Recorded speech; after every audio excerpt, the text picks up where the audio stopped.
A una settimana dalla morte della figlia dodicenne Cecilia, il papà Roberto Piva, attraverso il gruppo Diportisti Laguna Veneta, aveva chiesto alle imbarcazioni di attivare le loro sirene all'unisono alle 17:38, la stessa ora della domenica precedente quando è avvenuto il tragico incidente in Bacan.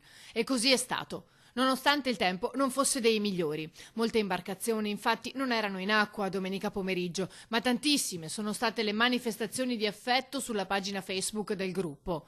Sabato pomeriggio invece i volontari della Guardia Costiera hanno portato dei fiori sul luogo dell'incidente.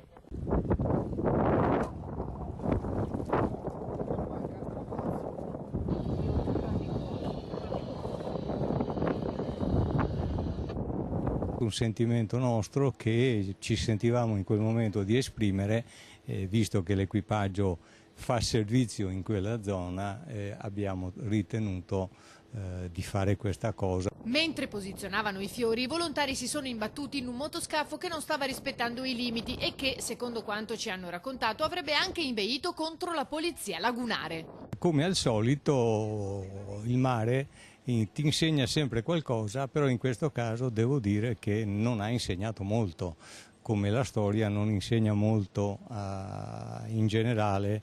In laguna purtroppo abbiamo dei casi dove non c'è questo recepimento della responsabilità, del buonsenso, di rispetto per gli altri. Continuiamo noi a ripeterlo, consigliamo anche quando possiamo e siamo nella possibilità di accostare qualche imbarcazione che vediamo è un po' così fuori dalle norme di sicurezza della navigazione, ma sempre a livello di consiglio, perché noi, ripeto per l'ennesima volta, non siamo un organismo repressivo, siamo dei volontari che soccorrono e assistono i diportisti. I funerali di Cecilia saranno celebrati martedì alle 15:30 nella chiesa di Santa Bertilla a Spinea.